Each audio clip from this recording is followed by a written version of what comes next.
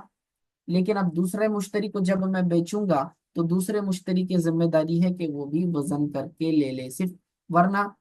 بعد میں اگر کم زیادہ نکلے گا تو پھر جھگڑا پیدا ہو جائے گا، وہ کہے گا کہ بھائی تم نے مجھے 5 کلو دیے ہی نہیں، میں تو کہوں گا کہ میں نے تو تول کے لیا تھا،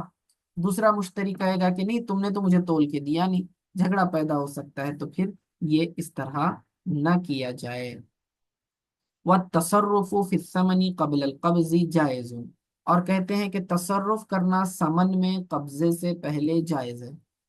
قبضے سے پہلے سمن کے اندر تصرف کرنے کا کیا حکم ہے؟ سمن، سمن کسے کہتے ہیں؟ یعنی وہ جو پیسے آپ بدلے میں دے رہے ہو اس چیز کے، وہ سمن کہلائیں گے۔ مثال کے طور پر 5 کلو چاول میں نے آپ سے خریدے، بدلے میں آپ کو کیا دے رہا ہوں، 500 روپئے دے رہا ہوں، تو یہ 500 روپئے سمن کہلائیں گے۔ اب یہ کہہ رہے ہیں کہ قبضے سے پہلے سمن کے اندر تصرف جائز ہے۔ مثال کے طور پر میرے پاس جو تھے 500 روپئے کا نوٹ تھا، ٹھیک ہے، 500 روپئے کا نوٹ تھا، اور اس کے بعد یہ، ہاں 500 روپئے کا نوٹ تھا۔ اب میں نے کہا کہ بھائی میں نے اس 500 روپئے کے بدلے میں آپ سے 5 کلو چاول خریدے، تو سامنے والے نے کہا، بائے نے، کہ ہاں میں نے بھیج دیا، اب اس نے پیک بھی کر دیا۔ ابھی میں نے وہ 500 روپئے بائے کے قبضے میں نہیں دیے، وہ دینے سے پہلے پھر مجھے خیال آیا بھائی مجھے کیش کی ضرورت ہے، ایک کام کرتا ہوں یہ میں پیسے رکھ لیتا ہوں اور میں آپ کو آن لائن پیمنٹ کر دیتا ہوں۔ اب میں نے وہ اسکین کر کے اس کو آن لائن پیمنٹ کر دیا، تو کیا ایسا کرنا جائز ہے؟ کیونکہ پہلے جب بات ہوئی تو اس نے کہا تھا کہ میں ان 500 روپئے کے بدلے بیچ رہا ہوں، اور وہ نوٹ آپ نے بتلائی تھی، تو جو ڈیل ہوئی تھی اوریجنل اس کے اندر تو آپ نے کیش بتلایا، اب جو ہے آپ آن لائن پیمنٹ کر رہے ہو، تو گویا کہ آپ نے سمن کے اندر قبضے سے پہلے تصرف کیا۔ ابھی آپ نے قبضہ بائے کو دیا نہیں تھا، اس سے پہلے تصرف کرے، تو کیا کہ یہ جائز ہے؟ کہتے ہیں کہ یہ جائز ہے، اس طرح کرنا یہ جائز ہے، کیونکہ سمن اصل میں قیمت اس کے اندر اصل ہوتی ہے۔ اب چاہے آپ آن لائن دے دیں، نوٹ دے دیں، یا 500 روپئے کے نوٹ کے بدلے 100 کے اور 5 نوٹ دے دیں، تو یہ ساری صورتیں جائز ہیں، کیونکہ کسی بھی طریقے سے بائے کو وہ قیمت کا پہنچنا ضروری ہے، اور وہ پہنچ گئی، مقصد پورا ہو گیا، تو پھر یہ تو جائز ہوگا۔ وَيَجُوزُ لِلْمُشْتَرِي أَن يَزِيدَ الْبَائِعَ فِي الثَّمَنِ، اور کہتے ہیں کہ یہ جائز ہے مشتری کے لیے کہ وہ بائے کی ثمن پر زیادتی کرے، یعنی کہ اس کو بڑھائے، یعنی بائے، ابھی مثال کے طور پر بعض اوقات کیا ہوتا ہے، احساناً آدمی کیا کرتا ہے، کچھ قیمت زیادہ دیتا ہے۔ ایک غریب آپ نے دیکھا بیچارہ، بہت بوڑھا غریب معذور شخص ہے، اور پھلوں کا ٹکڑا لے کر بیٹھا ہے اور بیچ رہا ہے۔ اب آپ مشتری ہیں، آپ دیکھتے ہیں کہ بھئی وہ سیب بیچ رہا ہے، کیسے دیے، 100 روپئے کلو۔ اب آپ کا دل چاہا کہ میں کچھ پیسے اس کے زیادہ دے دوں تاکہ اس کا نفع ہو جائے، تو آپ کیا کہتے ہو، اس کو 120 روپئے دے دیتے ہو، تو مشتری اپنی طرف سے 100 پیسے بڑھاتا ہے، تو یہ جائز ہے، اس میں بائے کا فائدہ ہوگا۔ وَيَجُوزُ لِلْبَائِعِ أَن يَزِيدَ فِي الْمَبِيعِ، اور کہتے ہیں کہ بائے کے لیے بھی یہ جائز ہے کہ وہ مبیع کے اندر زیادہ زیادہ کر دے۔ بعض اوقات رمضان ہوتا ہے، آپ فروٹ خریدنے جاتے ہیں اور فروٹ خریدتے ہیں، تو مثال کے طور پر آپ انگور خرید رہے ہیں بائے سے، اور بائے دیکھتا ہے کہ بھائی خریدار مسلمان آیا ہے، تو وہ کیا کرتا ہے، بعض اوقات اپنی طرف سے تھوڑے سے انگور زیادہ ڈال دیتا ہے، بھئی یہ روزے دار ہیں تو اپنی طرف سے بات ہوئی تھی 1 کلو انگور کی، لیکن اس نے 1.25 کلو انگور آپ کو دے دیے، ایکسٹرا اپنی طرف سے ڈال دیا، حالانکہ قیمت اس نے اتنی ہی لی لیکن مبیعے کو بڑھا دیا، ڈیل ہوئی تھی 1 کلو کی لیکن بعد میں اس نے زیادہ دے دیا، تو یہ ایسا کرنا بائیں کے لیے بھی جائز ہے احساناً، تو یہ بھی درست ہے کہہ رہے ہیں۔ وَيَجُوزُ أَن يَحُطَّ مِنَ الثَّمَنِ وَيَتَعَلَّقُ الْإِسْتِحْقَاقُ بِجَمِيعِ ذَلِكَ۔ ٹھیک ہے، ہاں، اور اگر، اور یہ جائز ہے بائیں کے لیے کہ وہ سمن کو کم کر دے ڈیل ہونے کے بعد، پہلے تو اس نے 1 کلو انگور کہے